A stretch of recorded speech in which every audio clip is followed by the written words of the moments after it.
আসসালামু আলাইকুম প্রিয় শিক্ষার্থীবৃন্দ, কেমন আছো? আশা করি আল্লাহর রহমতে সবাই ভালো আছো। আজকে চ্যাপ্টার 4 এর একটি টপিক নিয়ে আলোচনা করব, যেই টপিকটি অলরেডি অনেক আগে আমি আপলোড করেছি। তারই বলতে পারো এক্সটেনশন পর্যায়ে আজকে একটু আলোচনা করব ইনশাআল্লাহ। সেটি হচ্ছে কি, তোমরা ডিসপ্লেতে দেখতে পাচ্ছ, স্ক্রিনে দেখতে পাচ্ছ, এখানে একটি লেখা আছে ক্রিকেট। ক্রিকেটের পর ক্রিকেটের আরও পার্ট আছে, সাব পার্ট, সেটা হচ্ছে বাংলাদেশ, সাপোজ পাকিস্তান, সাপোজ শ্রীলঙ্কা। তো সেরকমই হচ্ছে কি, আরও পার্ট হচ্ছে কি সাবজেক্ট। তো ক্রিকেট এবং সাবজেক্ট দুইটা একই ক্যাটাগরির মধ্যে, তার পার্টগুলো হচ্ছে কি ম্যাথ, আইসিটি, বাংলা। সো তার মানে হচ্ছে এগুলো হচ্ছে সাব পার্ট, এগুলো হচ্ছে সাব পার্ট। মেইন পার্ট কোনটা? ক্রিকেট এবং সাবজেক্ট, এই দুইটা আইটেম দেওয়া আছে। সো আমি এর আগের ভিডিওগুলোতে আপলোড করেছি এবং বোর্ড পরীক্ষাগুলোতে যেগুলো আসছে সেগুলো নিয়ে যদি কথা বলি, সংক্ষিপ্ত আকারে কথা বললে যে হ্যাঁ এগুলো সব একই সিরিয়ালে ছিল। সেটা কোনটা? সেটা হচ্ছে order list, unorder list, list item. এই আইটেমগুলো দিয়ে, এই ট্যাগগুলো দিয়ে আমি ভিডিও আপলোড করেছি এবং এই জিনিসগুলো তোমরা আলহামদুলিল্লাহ যথেষ্টভাবে আত্মস্থ করেছো। এখন এই প্রশ্নটা একটু ডিফারেন্ট হতে আসছে। সেটা হচ্ছে কি, গত বছর একটি প্রশ্ন, সেটি হচ্ছে কি ক্রিকেট লেখার পর এটি একটু ভেতরে আসছে।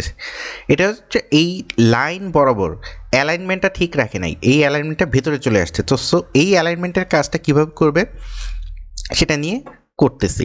তো সেই বিষয়টাই যদি এখন বলি, আমি সরাসরি HTML করে চলে যাচ্ছি। দেখো, তোমরা দেখলে বুঝতে পারবা এখানে যত সুন্দর করে বোঝানো আছে, তোমরা জাস্ট নোট ডাউন করে ফেলবা এবং প্র্যাকটিস করতে থাকবা। এবং ভিডিওর শেষে একটা সতর্কতামূলক কথা বলবো ইনশাআল্লাহ। সো এখানে দেখো DL, টাইটেলের নাম কি? যে কোনো একটা কিছু দিবা টাইটেল। সো টাইটেলের পর এখানে আমরা বডি সেকশনে চলে আসব। মেইন কাজটুকু হচ্ছে বডি সেকশনের মধ্যে DL, DT, DD, এই তিনটা ট্যাগ নিয়ে কথা বলবো। সেটা হচ্ছে DL description list, description list.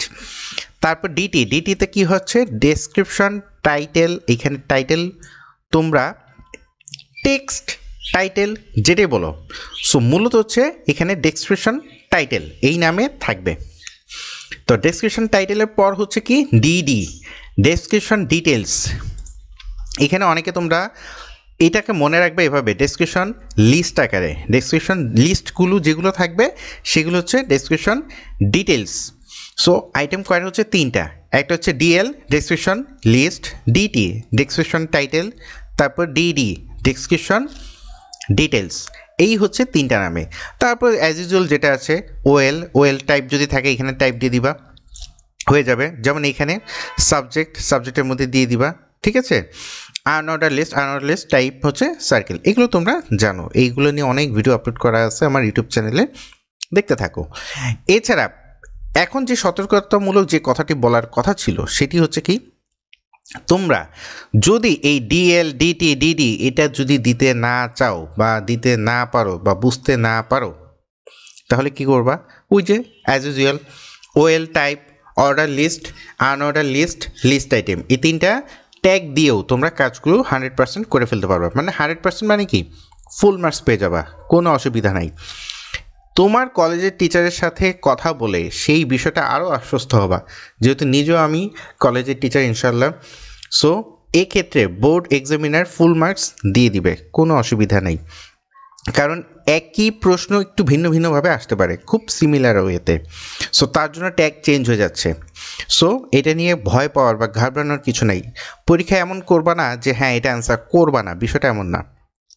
যদি তোমার এই DL, DT, DD দিয়ে কাজ করতে স্বাচ্ছন্দ্য বোধ করো এবং ভুল না করো, একটা সবচেয়ে বড় কথা, এগুলো অ্যান্সার করতে গিয়ে যদি ভুল করো তাহলে ফুল 0 পেয়ে যাবা, সেদিক থেকে সতর্ক থাকবা।